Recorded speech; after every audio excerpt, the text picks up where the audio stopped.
Hello my friends and मेरे students, आप सब कैसे हैं। उम्मीद है आप सब ठीक होंगे। और आज का ये वीडियो भी बहुत ही महत्वपूर्ण होने वाला है क्योंकि ये KVS PGT हिस्ट्री का प्रीवियस पेपर है। 2017 का मैं अपलोड कर चुकी हूँ, ये 2018 का है। इसमें 80 क्वेश्चन है। इसको 2 और 3 पार्ट में कंप्लीट करने की पूरी कोशिश करूँगी। तो आइए शुरू करते हैं। पहला क्वेश्चन है कि चंद्रगुप्त मौर्य और सेल्यूकस निकेटर के बीच संघर्ष की तिथि की पहचान कीजिए। चंद्रगुप्त मौर्य और सेल्यूकस निकेटर के बीच की संघर्ष की तिथि। तो आप जानते हैं कि सेल्यूकस निकेटर कौन था। वो अलेक्जेंडर यानी कि सिकंदर का जो था वो सेना नायक था, जो कि उसके भारतीय प्रांत का संरक्षक, अभिभावक या शासक कह सकते हैं। तो यहाँ पर जो डेट दिया गया है, 4 ऑप्शन है कि लगभग कितना 209 और यहाँ 207, सी में है आपका 205 और डी में है आपका 203। तो यहाँ पर कोई भी उत्तर जो है उपयुक्त उत्तर नहीं है, क्योंकि अलेक्जेंडर के आने की तिथि के क्रम में जब इसको जोड़ा जाता है और सेल्यूकस निकेटर से इसकी जब समानता की जाती है तो ये तिथि उपयुक्त नहीं है, क्योंकि अक्सर पुस्तकों में या फिर जो भी उस वक्त के ट्रैवलर जो हुए हैं उनके अनुसार उसकी तिथि 305 से 304 ईसा पूर्व की मानी जाती है। और यही हमें हमारे पुस्तकों में भी देखने को मिलता है, 305 से 304 ईसा पूर्व, जबकि जब उसका संघर्ष हुआ था किसका, सेल्यूकस निकेटर का चंद्रगुप्त मौर्य से, और जिसमें उसे पराजय प्राप्त हुई थी और जिसके कारण उसे अपनी पुत्री हेलेना का विवाह का विवरण भी मिलता है। हेलेना के विवाह का विवरण भी मिलता है। और इसी क्रम में मेगस्थनीज जो था वो राजदूत था सेल्यूकस निकेटर का और उस चंद्रगुप्त मौर्य के दरबार में उसी काल में आया था। तो यहाँ पर इसका उत्तर उपयुक्त आयोग ने भी नहीं माना है। तो हम 305 और 304 मानकर चलेंगे अपने पुस्तकों के अकॉर्डिंग, और जो उत्तर आएगा उसमें वो सही करेंगे। तो हमारा नेक्स्ट क्वेश्चन है, सेकंड क्वेश्चन है कि सूची 1 की संहिताओं को सूची 2 के ब्राह्मणों से सुमेलित कीजिए। किससे? ब्राह्मणों से। यानी कि ये जो पुस्तक है ये आप देख रहे हैं, ये पुस्तक है ऋग्वेद, यजुर्वेद, सामवेद, अथर्ववेद। सेकंड क्वेश्चन का आपका जो है पुस्तक के नाम है, और ये चारों वेद हैं और इनके ब्राह्मण कौन हुए हैं ये हमें बताना है और इसके अकॉर्डिंग आंसर को चुनना है। तो यहाँ पर हमारा उत्तर जो है, हमारा उत्तर कौन सा है, ये है सी। कौन सा है? सी हमारा उत्तर होगा।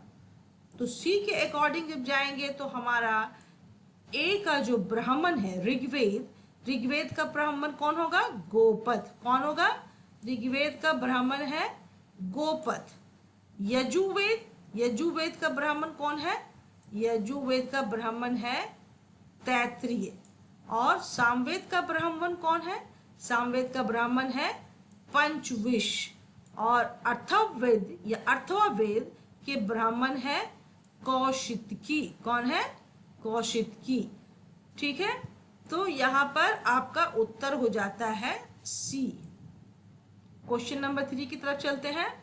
क्वेश्चन नंबर 3 में है कि 20 अगस्त, कब? 20 अगस्त 1917 में, 20 अगस्त 1917 में मॉन्टेग्यू द्वारा, मॉन्टेग्यू यानी मॉन्टेग्यू चेम्सफोर्ड की बात हो रही है, तो मॉन्टेग्यू द्वारा अपनी प्रसिद्ध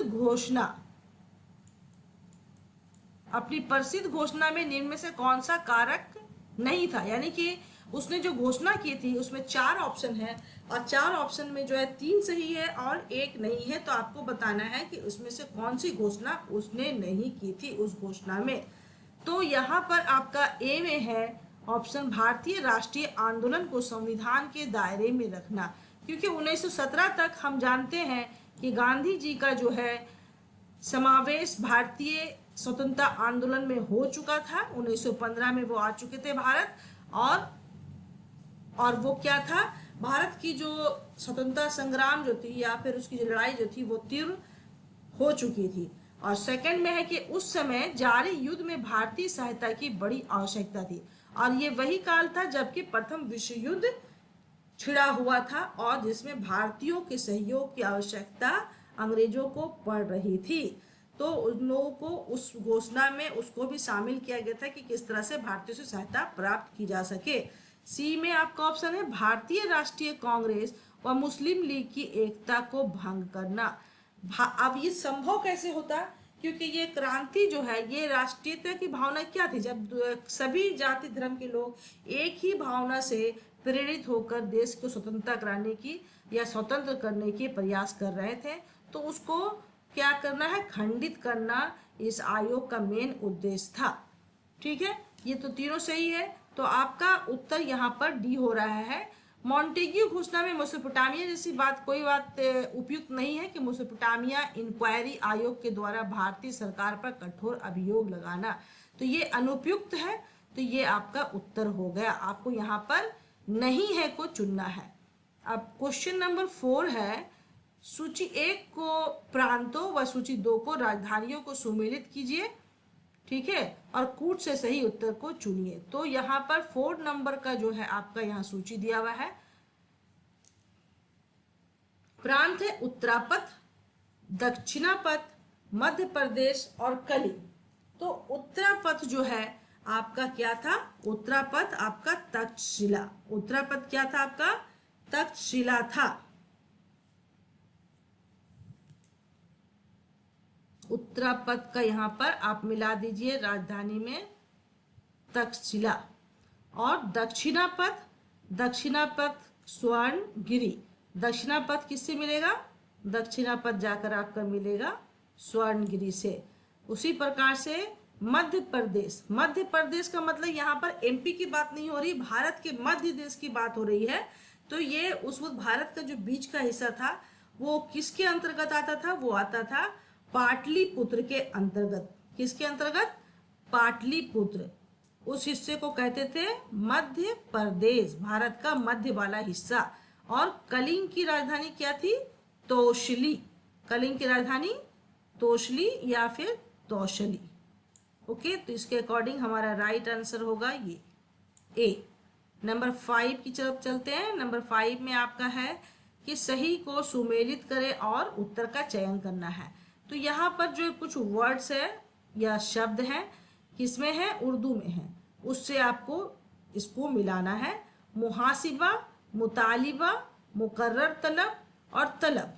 तलब का मतलब एक समय में हम लोग जो है अभी काफ़ी शब्द जो है हमारे बहुत संख्याओं में, मतलब एक कह सकते हैं कि 90% हम लोग अब केवल हिंदी का ही प्रयोग करते हैं। नहीं तो इससे पहले, आज से 10 साल पहले उर्दू और हिंदी मिक्स चलता था, तब ये तलब का मतलब होता था वेतन यानी कि सैलरी। तो यहाँ पर तलब क्या है, वैतनिक दावे। तलब क्या होगा आपका यहाँ पर, तलब हो जाएगा। जब आप एक वर्ड पकड़ते हैं तो आपको बाकी वर्ड्स या शब्दों को भी या अल्फाज को पकड़ने में आसानी होती है। मुकर्रर तलब, मुकर्रर मतलब जो कि तय किया गया है। तो यहाँ पर हमारा सी भी सीधा सीधा समझ में आता है कि सी का उत्तर क्या होगा। देखिए सी का उत्तर यहाँ पर मुकर्रर तलब से स्वीकृत दावे। ठीक है, चलिए उतना ना घुमा करके अब उत्तर को ले लेते हैं कि यहाँ पर ये ऑप्शन सी और डी का जो है आपका इससे डी से मिलता है। तो पहला मुहासिबा का जो आपका उत्तर मिलेगा वो 3 से मिलेगा। मुहासिबा किससे मिलेगा, लेखे जोखे का ब्यौरा, जिसका हम लोग रिटर्न विवरण रखते हैं। मुतालिबा, मुतालिबा किससे मिल रहा है, वो है सरकारी खजाने के दावे। ठीक है, ये आपका यहाँ पर जो है मुहासिबा लेखे जोखे का ब्यौरा है। मुहासिबा क्या है, लेखे जोखे का ब्यौरा है।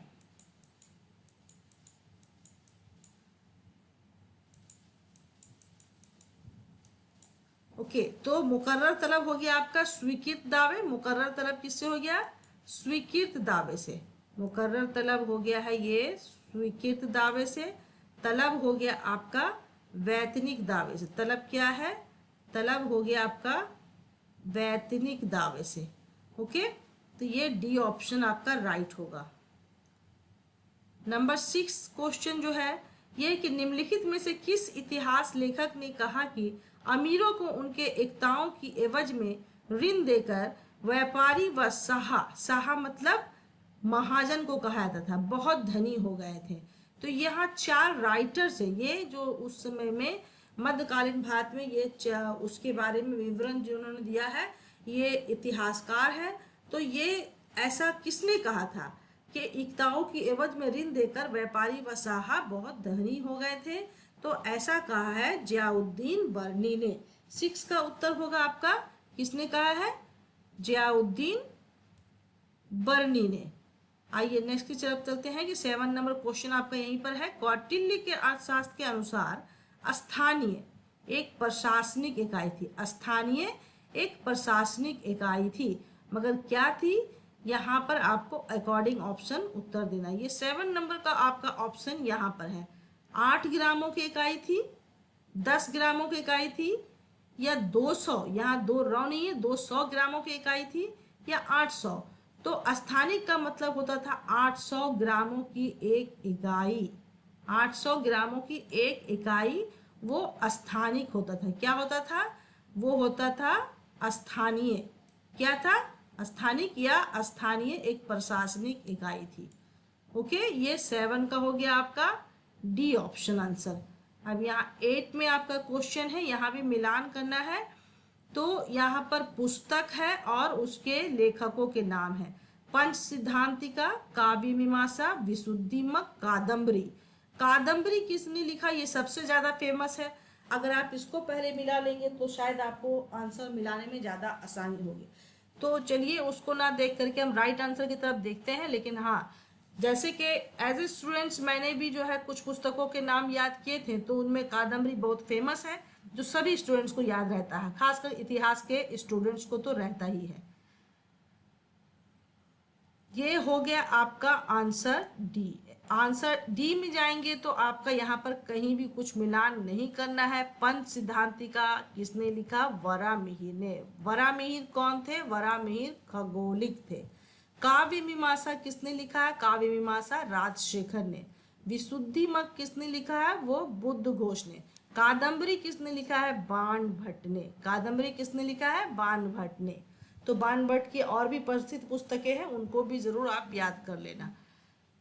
नेक्स्ट क्वेश्चन है 9 नंबर का कि निम्नलिखित में किस पुनर्जागरण कवि ने सोनेट्स टू लौरा की रचना की है? अगर आप विश्व इतिहास की तरफ ध्यान देंगे तो आप जरूर याद रखेंगे कि इन पुनर्जागरण के कवियों में जो एक प्रेमी भी था, तो वो था पेट्रार्क। पेट्रार्क का जो लौरा के लिखा गया पत्र जो है वो बहुत ही फेमस है। ये वही पुस्तक है sonnets to Laura.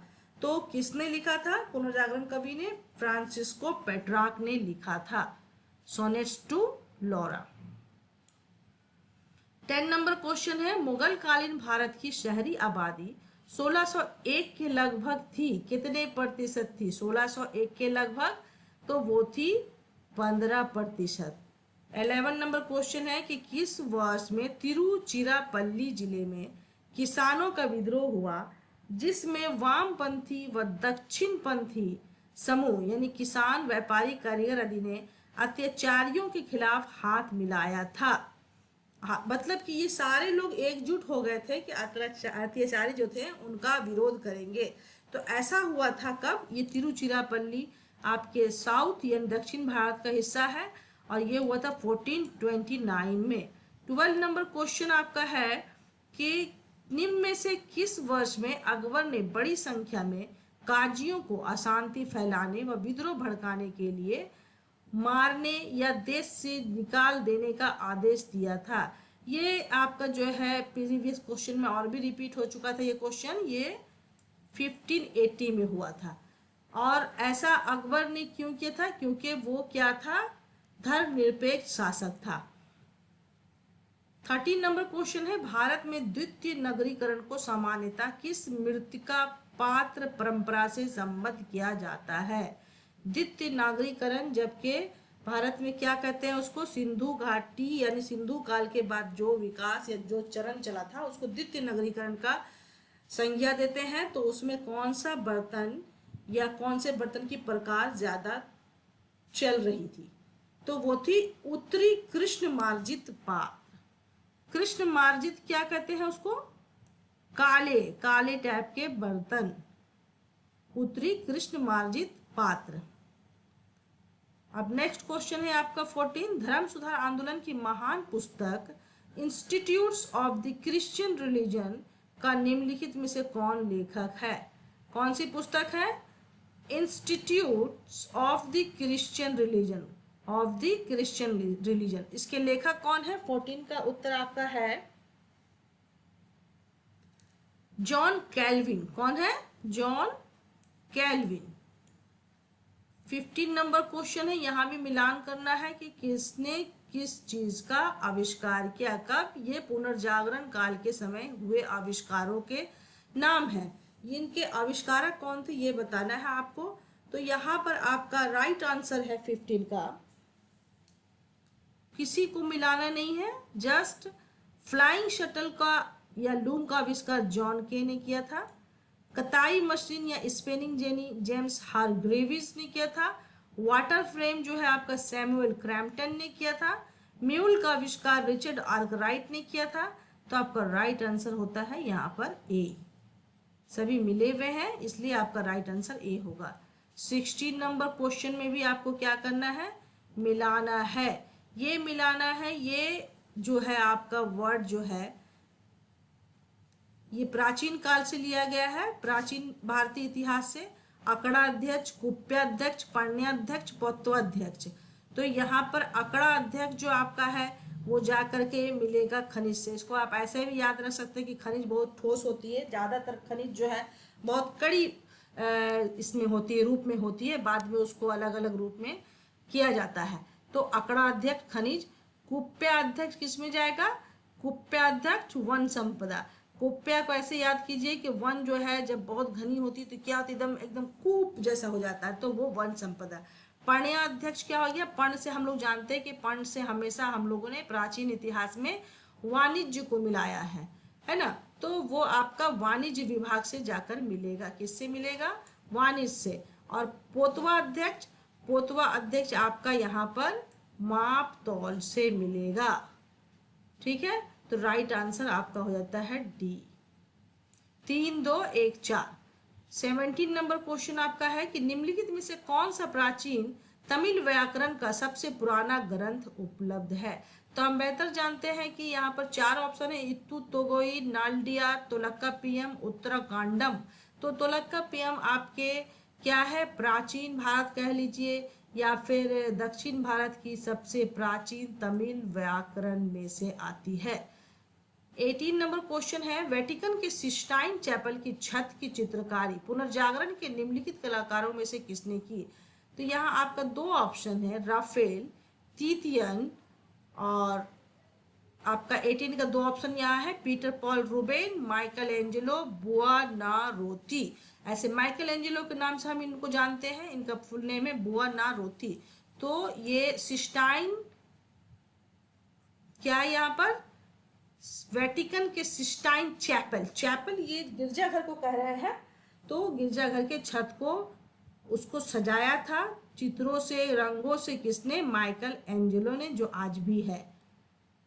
Question number 19 है आपका, निम्नलिखित किस अभिलेख में चंद्रगुप्त द्वितीय को राजाधिराजश्री की उपाधि दी गई। क्या, कौन सी उपाधि, राजाधिराजश्री। तो 19 का आंसर है आपका, 19 का आंसर है आपका डी। 4 ऑप्शन है, राइट आंसर है डी, चंद्रगुप्त द्वितीय का उदयगिरी गुहा लेख में उसकी उपाधि क्या है, चंद्रगुप्त द्वितीय की राजाधिराजश्री। 20 नंबर क्वेश्चन है आपका कि किस तमिल रचना में पतिव्रता पत्नी भक्ति या पत्नी पूजा का गुणगान किया गया है। तो यहाँ पर 4 ऑप्शन है, मणि मेकलई, पड्डी रुपई, पत्तू पप्पात्तू और शिल्पाधिकारम। ये आपके दक्षिण भारत की जो है संगम काल की पुस्तकें हैं, बहुत ही महत्वपूर्ण, बहुत ही फेमस। तो इनमें शिल्पाधिकारम के बारे में है कि इसमें पत्नी पूजा की व्याख्या की गई है। 21 क्वेश्चन है, कि निम्नलिखित में से उरुक शहर में कौन सा लक्षण अनुपस्थित था। ये उरुक शहर जो है ये आपका जो है ये नाम आता है सैंधव काल के समय से, और ये इनके साथ भारत का व्यापार होता था। तो उसमें उस शहर में उरुक शहर में कौन कौन से लक्षण देखने को मिले और कौन से नहीं मिले, यही प्रश्न है। तो 21 का उत्तर आपका है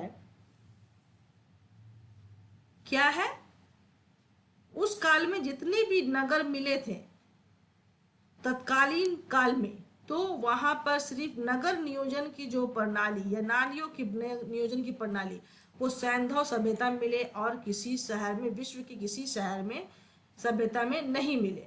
तो ये क्या था, लक्षण अनुपस्थित था उरुक शहर में।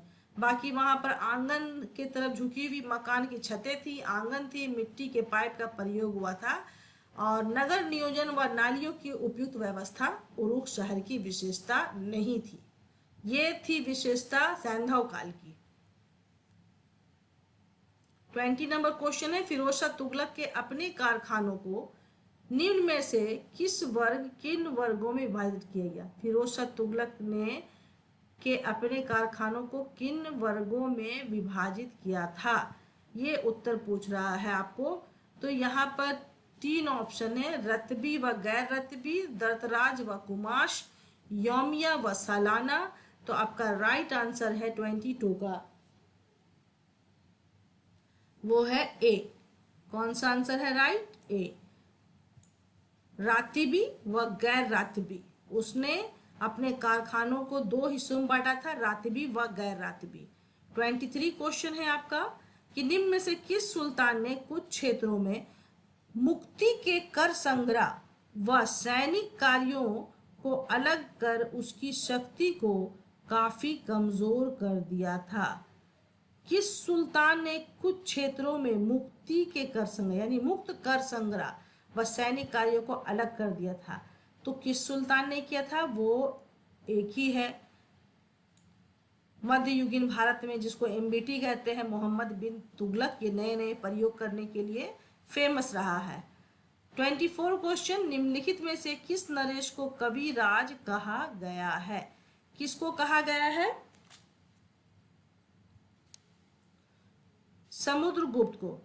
ये पिछले 2017 के भी क्वेश्चन में रहा है कि कविराज किसको कहा गया, समुद्रगुप्त। 25 क्वेश्चन में है, निम्नलिखित में से बलबन द्वारा अपनी सेना को पुनर्गठित करने के संबंध में कौन सा वक्तव्य सही है।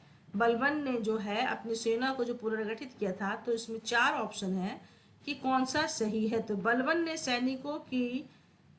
सैनिकों व उसके वेतन तथा परिलाभों में वृद्धि की, क्या ये सही है। यहाँ पर आपसे कौन सा वक्तव्य सही है पूछ रहा, सही नहीं है वो नहीं, तो ये सही नहीं है। अब 25 का जो आपका 3 ऑप्शन इधर है, अपनी सेना को चुस्त दुरुस्त रखने के लिए उसने सेना को एक्सरसाइज की बारंबारता पर बल दिया। यहाँ पर 3-4 ऑप्शन मिलाकर के नीचे उसके ऑप्शन के ग्रुप दिए गए हैं, उसको चुनना है।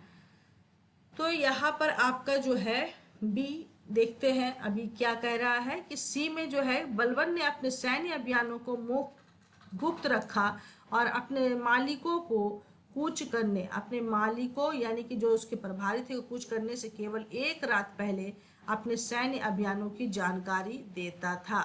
ए बी सी, तो राइट आंसर उसका डी है। वाकई बलबन ने ऐसा किया था, क्योंकि वो बहुत ही क्या था, क्योंकि उसने खुद ही चालीसा को, इल्तुतमिश द्वारा बनाए गए चालीसा को भंग किया था, और बहुत तरह के उसने मतलब जो जिसको कहते हैं कि कॉन्स्पिरेसी को रचा था। तो वो खुद जानता था कि अपने शासन को कायम रखने के लिए किस तरह से उसको संगठित रखने के लिए अपने दिमाग का इस्तेमाल करना होगा। तो वो तरह तरह के सोच विचार का नियम लागू करता था और उसको अचानक से इम्प्लीमेंट करता था और बताता था अपने जो भी दरबारी हैं, जो भी उसके मतलब जो है पालन करने वाले हैं, अपने वजीरों को, अपने सैनिकों को, सिपा सलारों को बताता था। तो ये 25 तक आज रखते हैं। 2018 का KBS का प्रीवियस का क्वेश्चन है। तो दोस्तों मिलते हैं अगले वीडियो में, तब तक आप लोग इस क्वेश्चन को ज़रूर याद कर लें